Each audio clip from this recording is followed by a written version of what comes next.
안녕하세요. 오늘은 예레미야서 26번째 시간입니다. 이 시간에는 예레미야서 29장의 말씀을 중심으로 함께 살펴보려고 합니다. 29장의 내용은 포로가 되어서 바빌론으로 끌려간 백성들에게 보낸 예레미야의 편지입니다. 물론 예레미야의 편지 내용은 하나님께서 하신 말씀입니다. 29장의 말씀을 살펴보기 전에 우리가 지난 예레미야서 강의 22번째 시간에 24장을 공부하면서 하나님께서 예레미야에게 두 바구니의 무화과를 보여주셨던 것을 기억하시죠? 한 바구니에는 아주 좋은 무화과가 있었고 다른 바구니에는 먹을 수 없는 나쁜 무화과가 있었습니다. 그리고 하나님께서는 좋은 무화과는 바빌론으로 끌려간 포로들이라고 하시고 반대로 나쁜 무화과는 예루살렘에 남아있는 자들이라고 하셨습니다. 그런데 우리 사람 눈에는 포로가 된 자들이 더 불행해 보이는데 하나님께서는 그들을 좋은 무화과들 같이 인정하신다고 말씀하셨습니다. 왜냐하면 그들은 하나님께 순종하고 그분의 징계를 받아들여 회복의 길로 나아가고 있었기 때문입니다. 반대로 예루살렘의 남은 자들은 포로로 끌려가지 않고 살아남은 것처럼 보였지만 사실 그들은 하나님께 불순종하여 심판을 향해 달려가고 있는 나쁜 무화과였습니다. 그리고 바로 지난 시간에 살펴본 27장과 28장에서는 하나님께서 예레미야에게 줄과 멍에를 만들어서 목에 매게 하시고 유다와 주변 나라들에게 바빌론 왕의 멍에를 메고 그를 섬기라고 말씀하셨습니다.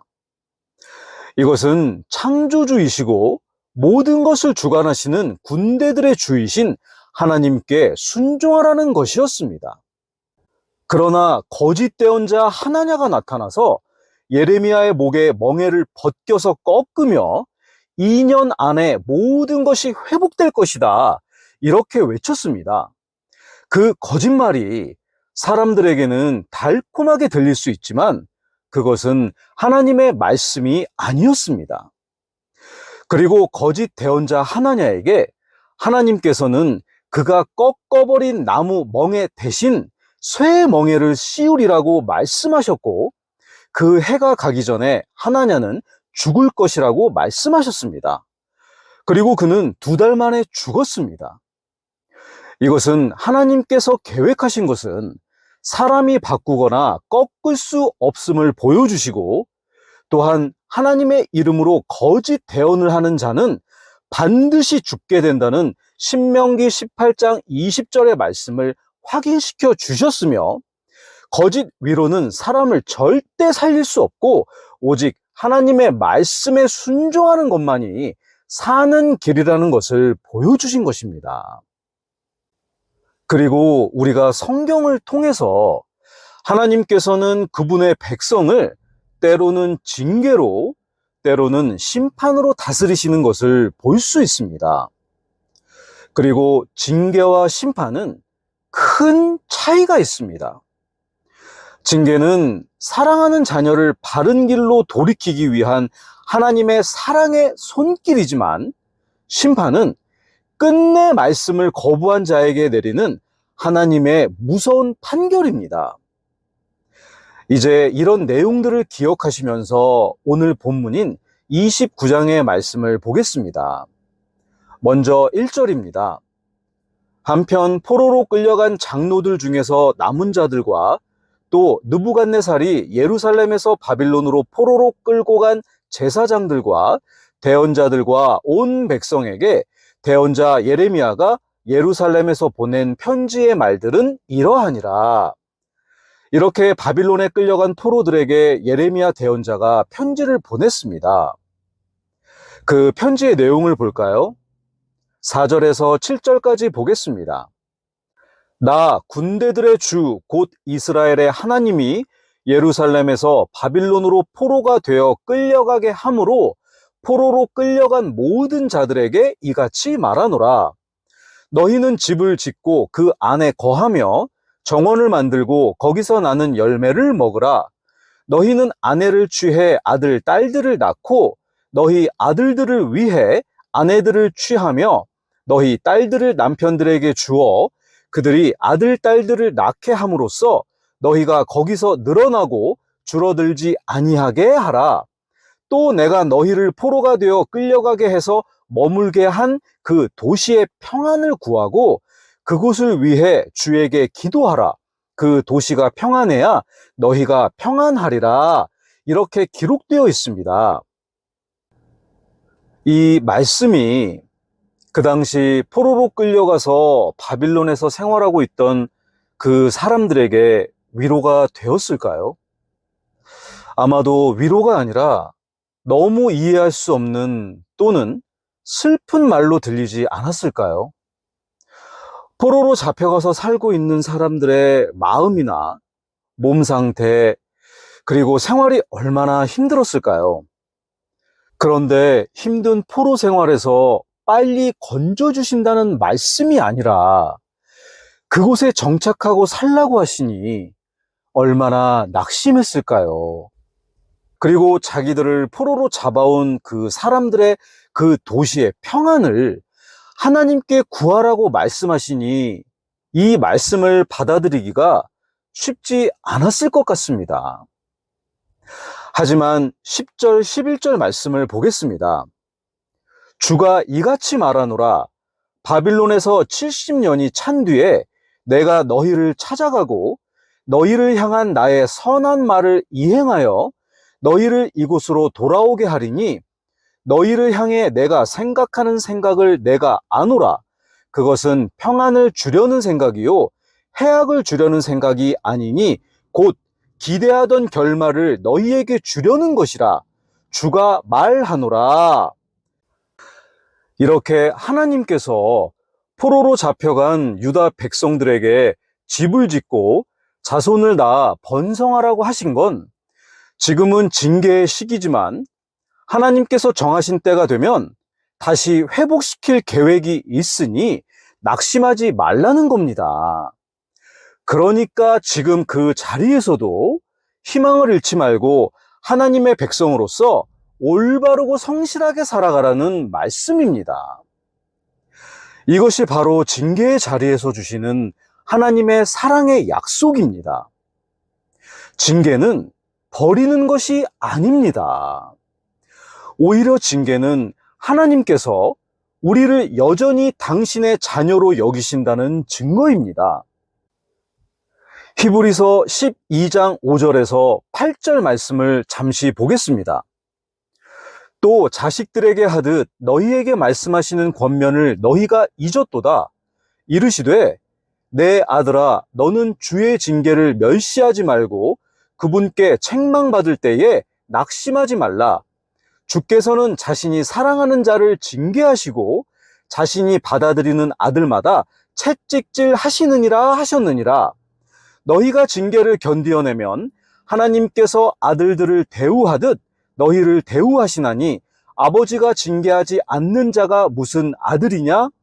모두가 징계받는데 참여함으로 너희에게 징계가 없으면 너희는 사생하여 아들이 아니니라. 아멘.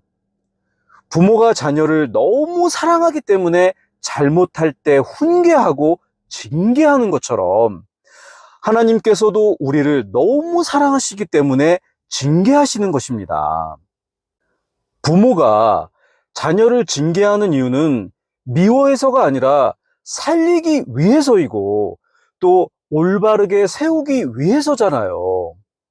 나와 아무 상관도 관심도 없는 아이는 그냥 내버려 두고 내가 신경 쓸 필요가 없지만 사랑하는 아들의 잘못은 바로 잡아 주어야 하잖아요.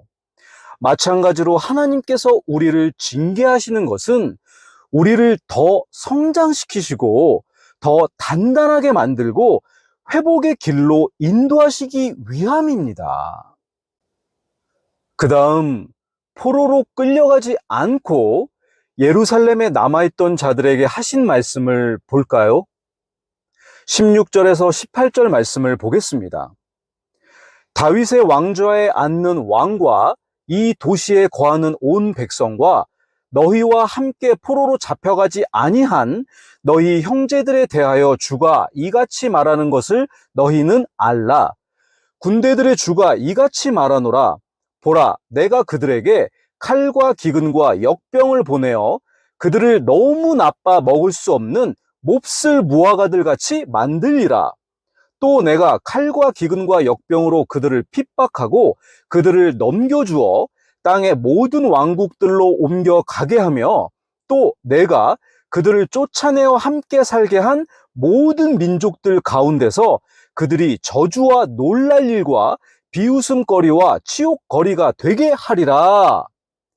이렇게 하나님께서는 그들을 몹쓸 무화과와 같다고 말씀하시며 칼과 기근과 역병으로 심판하시겠다고 말씀하셨습니다.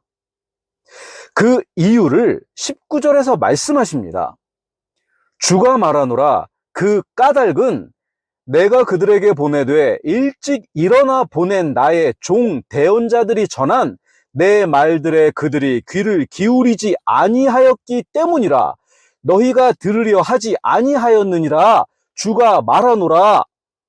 이렇게 하나님께 순종하지 않은 사람들에게 내려지는 것이 바로 심판입니다. 징계는 아프고 힘들지만 결국 회복으로 이어집니다. 하지만 심판은 돌이킬 기회가 없는 하나님의 최종적 판결입니다. 그리고 지난 28장에서 예루살렘에 있던 거짓 대언자 하나냐를 하나님께서 심판하셨죠. 그런데 오늘 29장에는 바빌론으로 끌려간 포로들 가운데에도 거짓 대언자들이 있었음을 보여줍니다. 그 거짓 대언자들의 이름이 골라야의 아들 아합과 마아세야의 아들 시드기야, 그리고 느헬람 사람 스마야라고 21절과 24절에 기록되어 있습니다. 이 거짓 대언자들 역시 하나님께서 심판하신다고 말씀하셨습니다. 아합과 시드기야는 바빌론 왕에 의해 불에 태워져 죽임을 당할 것이라고 하나님께서 말씀하셨고, 스마야는 자신이 거짓 대언을 하면서 예레미야를 거짓 대언자라고 모함하다가 자기 후손들까지 끊어지리라는 심판을 받았습니다. 그리고 거짓 대언자 아합과 시드기야가 어떻게 살았는지를 23절에 말씀해 주십니다. 이는 그들이 이스라엘 안에서 나쁜 짓을 저지르고 자기 이웃의 아내들과 간음하며 또 내가 그들에게 명령하지 아니한 거짓말들을 내 이름으로 말하였기 때문이라. 참으로 내가 그것을 알며 내가 증인이니라. 주가 말하노라 하시니라. 이렇게 기록되어 있습니다. 이 거짓 대언자들 참 악하게 살았죠. 그런데 우리가 이 사람들을 향해서 악하다고 손가락질할 수 있을까요? 우리들은 하나님 보시기에 올바로 살고 있습니까? 사람은 속일 수 있고 사람들의 눈은 가릴 수 있습니다. 하지만 전능하신 하나님은 속일 수 없습니다. 하나님께서는 모든 것을 아십니다. 우리가 어떻게 살고 있는지 하나님께서 항상 지켜보고 계신다는 것에 진정 두려운 마음을 가지고 살아가야 하겠습니다. 그리고 우리가 살아가다 보면 가정에서나 직장에서 또 사회와 교회 그리고 국가적으로도 다양한 어려움에 부딪힐 때가 있습니다. 그 어려움이 우리의 잘못 때문에 생기기도 하고 때로는 하나님께서 주시는 징계일 수도 있습니다. 그러나 어떤 어려움과 고난 속에 있든지 또 징계를 받는 상황 속에 있더라도 항상 하나님만을 온전히 의지하며 살아가야 합니다. 모든 문제를 해결해 주시고 다시 회복시켜 주실 수 있는 분은 오직 아버지 하나님 한 분뿐입니다. 그리고 많은 경우 우리는 하나님께 이 어려움에서 벗어나게 해달라고 또 이 고난을 거두어 달라고 기도드립니다. 물론 우리는 연약한 존재이기 때문에 하나님께 기도드려야 합니다. 하지만 더 성숙한 그리스도인이라면 이 어려움을 피할 수 있게 해달라고 기도드리기보다는 이 어려움 속에서도 제가 견뎌내고 이겨내고 믿음을 지킬 수 있는 힘을 달라고 기도드리며 이 고난을 통하여 더욱 성숙해지고 주님을 더 깊이 알게 해달라고 기도드려야 하지 않겠습니까? 어린 아이일 때는 힘든 일이 생기면 울며 도망갑니다. 하지만 점점 성장해 가면서 여러 가지 어려움들을 헤쳐나가면서 어른이 됩니다. 마찬가지로 신앙이 자라날수록 우리는 단순히 고난에서 벗어나기를 구하기보다 고난을 이겨낼 힘을 달라고 기도해야 하겠습니다. 징계와 여러 가지 고난 등을 통해서 더욱 올바르고 단단한 믿음의 사람으로 세워지게 될 것입니다. 그리고 우리는 내가 속해 있는 나의 가정과 교회와 사회와 국가를 위해서 기도해야 합니다. 가정이 평안하고 교회와 사회와 국가가 올바르게 서고 평안해야 우리의 삶도 우리의 믿음 생활도 자유롭고 평안하게 할 수 있습니다. 저희가 오늘 예레미야서 29장을 중심으로 함께 살펴보았는데요. 바빌론으로 끌려간 자들은 하나님께 순종하며 징계를 받았습니다. 그 결과 그들은 하나님께서 준비해 놓으신 회복과 소망의 약속을 받았습니다. 하지만 하나님께 끝까지 불순종하여 예루살렘에 남은 자들과 하나님의 이름으로 거짓을 대언했던 자들은 심판을 받게 되었습니다. 징계는 하나님의 사랑의 증거이고 심판은 하나님의 공의의 판결입니다. 그러므로 우리가 징계를 받을 때 낙심하지 말고 하나님께서 주시는 그 자리에서 순종하며 고난을 이겨낼 힘을 구하고 성숙한 하나님의 자녀로 서야 하겠습니다. 그런데 혹시라도 이 징계와 심판을 구원을 잃어버린다는 말로 착각하면 안 됩니다. 한 번 받은 구원은 절대로 잃어버릴 수가 없습니다. 한 번 하나님의 자녀가 되면 절대로 그 관계가 끊어질 수가 없습니다. 아직 구원받지 못한 사람이라면 하나님 말씀에 순종하여 하나님을 진정한 창조주로 인정하고 그분께서 보내신 예수 그리스도만을 오직 우리의 구원자로, 나의 구원자로 받아들이고 하나님의 자녀가 되는 것입니다. 그런데 끝까지 하나님의 구원 계획을 무시하고 예수 그리스도를 구원자로 인정하지 않을 때에 영원한 심판을 받게 되는 것입니다. 그리고 구원받은 사람들에게 하나님의 징계와 심판이라는 것은 하나님께서 경고하시고 징계를 주실 때 그 경고와 징계를 순종하여 받아들이게 되면 하나님께서 회복시켜 주시고 더욱 성장시켜 주시지만 하나님께서 주시는 경고와 징계를 계속 거부할 때는 구원을 잃어버리지는 않지만 하나님께 크게 혼날 수 있습니다. 그리고 어떤 경우에는 하나님께서 그 사람의 생명을 거두어 가시기도 합니다. 우리는 하나님의 자녀들입니다. 그러므로 우리는 하나님께 항상 무조건 순종하고 그분만을 온전히 의지해야 하겠습니다. 그럴 때에 하나님께서는 우리들을 단련하시고 다시 회복시켜 주실 것입니다. 그러므로 오늘 우리가 어떤 상황에 있든지 어떤 어려움이나 또는 징계를 받더라도 진정 낮아져서 감사함으로 받아들이고 회복과 성장의 길로 나아가는 하나님의 자녀들이 되기를 소망합니다.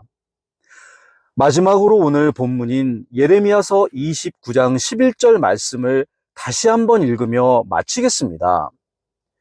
너희를 향해 내가 생각하는 생각을 내가 아노라. 그것은 평안을 주려는 생각이요 해악을 주려는 생각이 아니니 곧 기대하던 결말을 너희에게 주려는 것이라 주가 말하노라. 아멘. 감사합니다.